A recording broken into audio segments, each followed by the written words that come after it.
Aditee Puranik. I'm a teacher here at Pune and also a freelance risk analyst as I've completed my studies in a branch of political science called strategic studies. So today, as I appear in this debate speaking for the rise of online education as a boon for students, I feel like Hamlet myself answering the typical philosophical question to be or not to be for everyone at all walks of life. And I do believe that this is one of those stages where we are asking that question, whether it is right, whether it is ethical, whether it is, the couple of other strings attached to it. So before I start, defending that, yes, it is a boon, I just want to tell you people to imagine world if, just if, the first lady doctor in Maharashtra did have a chance to learn remotely and be herself, be a doctor without even traveling to United States of America and facing all the hostile weather and not being able to accommodate to the hostile changes, etc. So the physical drain that we go through while we are doing couple of things, trying to get smarter with the age. If we are not 21st century people, if we are not netizens as of yet, I feel that we are losing out many advantages per se. Like I said, if she would have been able to do that remotely, or if Srinivas Ramanujan would have been able to stop that ship travel and make themselves, fitter and provide their services for a longer period of time, I'm sure that history would have been different. So I just feel that if we would have come across a small book written by Mark Manson, where he mentions that this is the typical blue dot effect, or as Lokmanya Tilak called it, as unjaundiced eyes. If you start looking at things from a particular perspective, everything is going to look like that. Like after 1,000 random dots, everything starts appearing blue to you, or everything has a problem, or everything might have, oh, why is this, why is this even happening, etc. So in online education, what I feel is the dilemma of every student, which is, for the matter of fact, not just the school students or the college students or university students or researchers or people who are professionals or anybody else. Um, the actual dilemma only is whether we are doing it the responsible way. So I would like to set a note here, that all my points would go towards this, to responsible use of online education will be a boon to the students. Over to you, Ananya, for now. Okay, thank you, Aditi, for your points.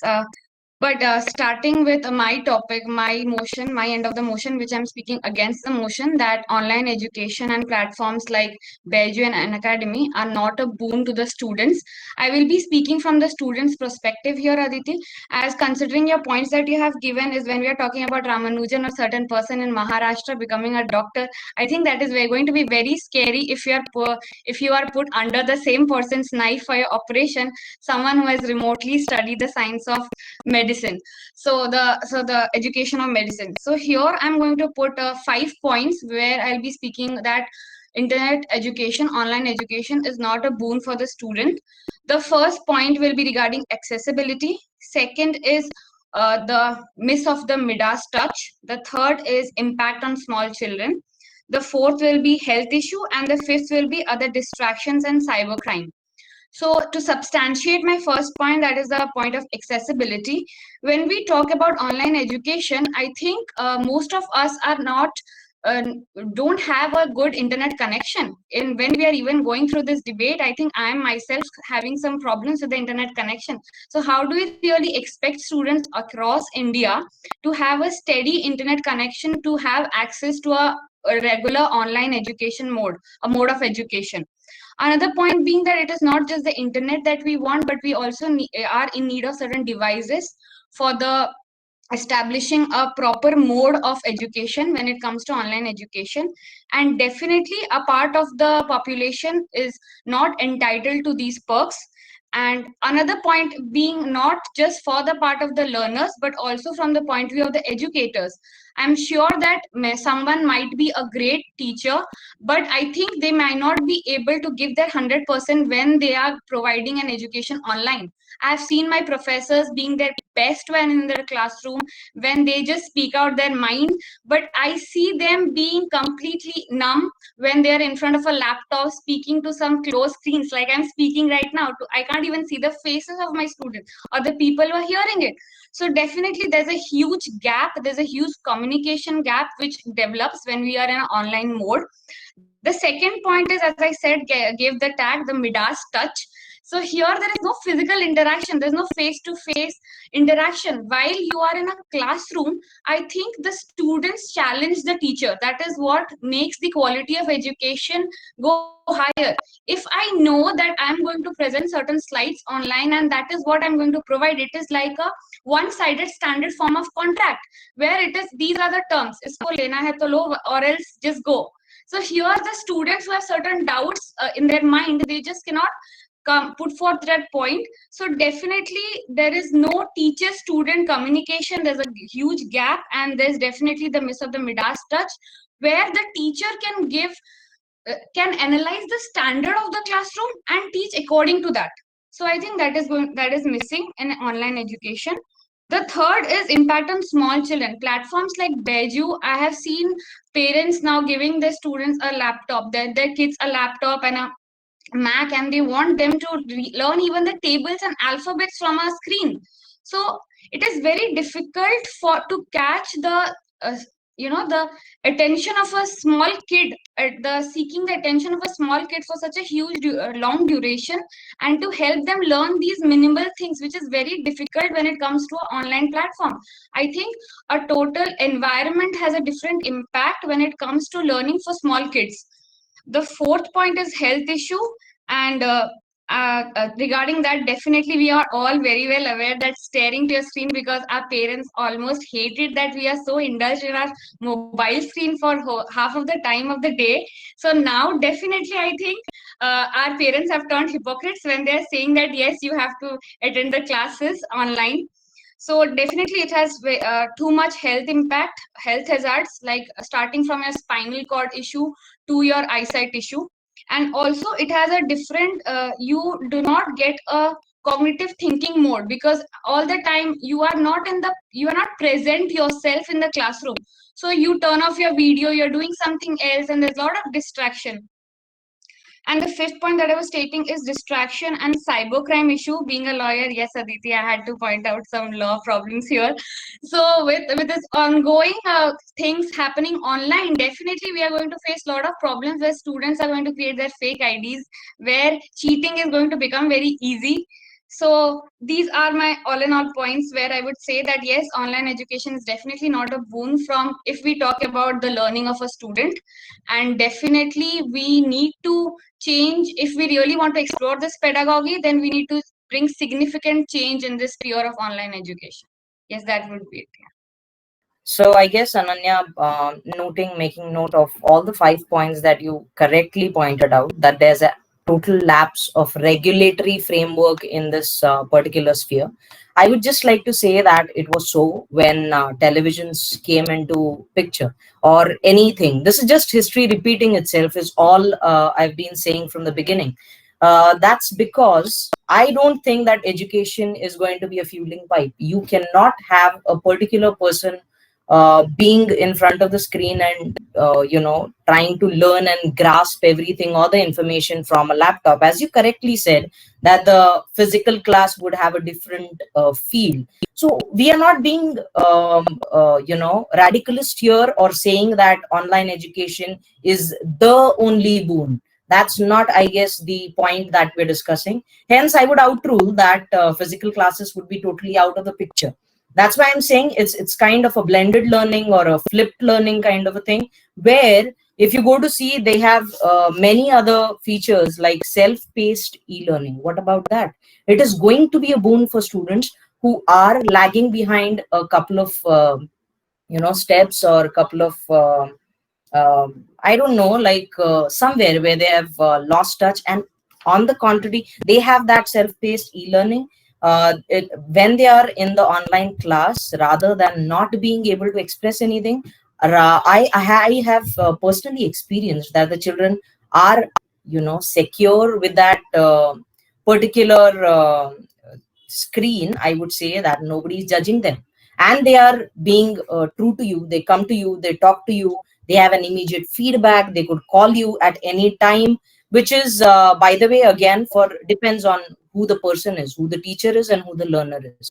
So if we set those rules, as you correctly said, I am all okay for a regulatory framework, that's fine. And though, I mean, I am open to that regulation, I would still insist that it's a boon, only because it gives you gamification, it gives you quizzes, it gives you new ways that the learners are more engaged and responding to you in a particular class, rather than the chalk and talk model where they are only spectators, right? So that is one thing which I think the new platforms have added to our tools.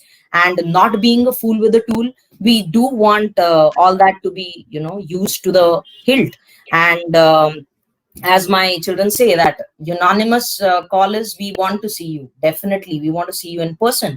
But then who is the hero of the lockdown, Ananya? That is the question. Time cannot be beaten at any point of time. We ourselves are prisoners today in, I would say, that's a big house arrest for everyone because of this pandemic. And if it was not for this online mode, the students would have definitely missed on not just the curriculum, but the touch of education, but the way in which they, proceed and progress in life.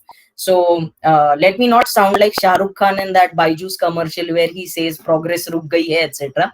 But all I mean to say is, every body has to have a particular nudge, a particular responsibility. And again, if used responsibly, it is definitely a boon, because many of the children get to choose how they learn in the pace, get to choose the subjects, and get to explore more about it, rather than just telling ki, ha, this is a subject enrichment activity, maybe for 10 marks or 10 points or something. They do go beyond it and try to add their personal touch to it, which is the whole motto of education, where we want them to understand and develop those analytical and critical thinking.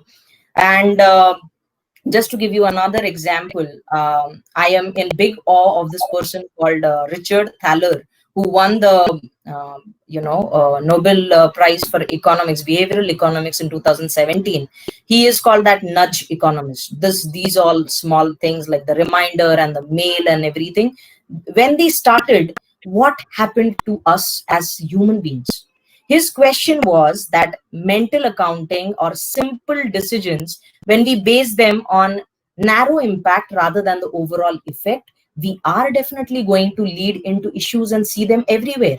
Like you spoke about the internet penetration, maybe I also looked that up, especially in India. That's a passive scenario, I would say, because we have 40% connectivity around in the metros, and only about 3 to 5% connectivity in tier 3 cities. But let me tell you that platforms like Swayam, or MOOCs like Diksha app, or anything apart from the government initiatives, the teachers are going out of the way. There are children who are sitting in huts away from their homes, with a passion that, yes, they are still being able to do something with the time that they've got. And there are teachers who set their mobiles atop a tree and try to teach the children, because that they have a common motto. And this platform has definitely come to the aid, especially in the lockdown. And I would say still that online education is going to be a boon, especially if this period prolongs. Yes, over to you. Thank you, Aditi. I have very well noted your points. So, Aditi, as you mentioned that yes, there was a change, there was a transition from when this happened, when we talked about the coming up of the television. But I would really want to say here that here what we are talking about is education, and education is one of the primary rights that every citizen is entitled to. And definitely, when we are talking about may it be online or offline education, yes, definitely the whole purpose of them is educating somebody. And here we are not questioning the whole purpose of their existence, because if we say that we are talking about whether if at the end they're educating, then yes, education in itself is a boon. But here what we are talking about is whether this online mode of education a boon in this particular scenario that you are telling, that during this COVID, yes, definitely during this lockdown when we are locked up in our houses, definitely this is a boon. But here we are talking about whether it is going to be really working out in a long run, whether it can really replace the existence of a teacher. If I know that Google has been existing for a long time now, and as a student I think I have googled up more assignments than I have ever done written it myself, so still I cannot say that Google is the best teacher I've had, because no, it can never really replace the existence of an offline classroom, what exactly happens in a classroom. And when we talk about self spacing, yes, these online courses provide us that we can self space it, we can watch it in our own convenient. But let me tell you, Aditi, here that being a student myself, especially when I was in college, I think I didn't even submit my projects on the deadline. Like, we are so lazy, our generation is so lazy that if we really get entitled to a course, we would want to not watch the video and still get the certificate. Because I know half of my friends have more than 49 Coursera certificates that they have achieved in this lockdown. And I'm very sure that they don't know even a single bit about the course that they have taken. So online education is somehow, I feel, is feeding the whole idea of getting more degrees than getting education. Here what at the end of the day is, yes, when we talk about that, if there wouldn't have been online classrooms, then 1 year of a particular student would have gone. But let me tell you that when we decided to not open the classrooms and have online classes, the government really cut down more than 50% of the syllabus, which you cannot question that what exactly is important and what is not. So here, how can you say that the part that is being taught in a school curriculum is exactly the important part that the student want, and the 50% that they weren't taught is not important? So here we are completely focusing upon giving away a degree, giving away a class promotion, but we are not at all focusing on something called education. So if we are really talking about this education, what is happening during this lockdown, then definitely it's causing a big vacuum in the minds of the students, because I'm very sure that moving to the promoted class, when the classrooms get functional regularly, there's going to be a gap between the education that they have received in this online mode with a half syllabus being taught. So rather, if they would have missed a year, I don't think students would have really lost anything, because nowadays, let me tell you, it is all about studying, and studying. So a little play is not a harm. But definitely, when we talk about, yes, that there are certain students who feel very secure when they're in an online platform, they can share, they can give their feedback. But here, as I said, that when there's a veil and there's a gap that we really don't know who is sitting at the other side of the screen, we cannot differentiate whether that person is saying the right thing or not. There are times when we want to lie on the face of our teacher, but they catch us, because it is not just our mouth who is saying, or a text that is representing our emotions, but it is our, maybe the sweat on our forehead, or maybe our trembling hands. So I think the whole point of being more open is somewhere, I think the offline mode provides you that more. Then when we talk about these online courses, that is, I think the platforms like Byju, Unacademy, and more have taken an undue advantage of this situation, where they have completely commercialized the whole point. And I would save that 30 seconds for my closing remarks. A wise decision, Ananya. Not being educated online, I'm sure that's the reason why. But let me tell you that if you were educated online, you would just say that, yes, maybe I would, add those 30 seconds to somebody else or do something apart from. So, as you pointed out, it was a bit of distraction by saying that the syllabus was cut, etc. But that was not done online, right? So I would just like to say that it is not about what is the means, because they are as important as the end. And just like to revise the a plethora of opportunities that it has opened up for the students as well as the teachers one step towards civic education also. Rather than you saying that it has pushed me to inertia, I would say it has pushed me to activism. Or even my students who are constantly reminded that whenever they're online, oh, he or she has done so and so. So the positive peer pressure also acts. And I feel that I have seen few of my students getting more happy with their 3D assignments, etc. So just to cover up everything that I wanted to convey today towards responsible use of this online platforms, I wish to say that it has broken the barriers of geography. It has made the documentation and educational opportunities more real for students, because they can themselves see it, themselves feel it, and themselves save it for retrieval whenever possible. They have practically unlimited seating capacity to any courses that they choose to. Best experiences of the teachers. Imagine that lecture when the teacher is in the peak form, they can be replicated. Yes, so my closing would be that definitely online education has its own lacunas, and as I said, we have to really develop a different pedagogy if we really want to explore this field. And at the end, I would say that both online and offline education has to go hand in hand. I don't think they cannot just self-exist in themselves; they have to coexist, and we have to find a mid path where we can actually work on both their benefits. Yeah, that would be it. Yeah.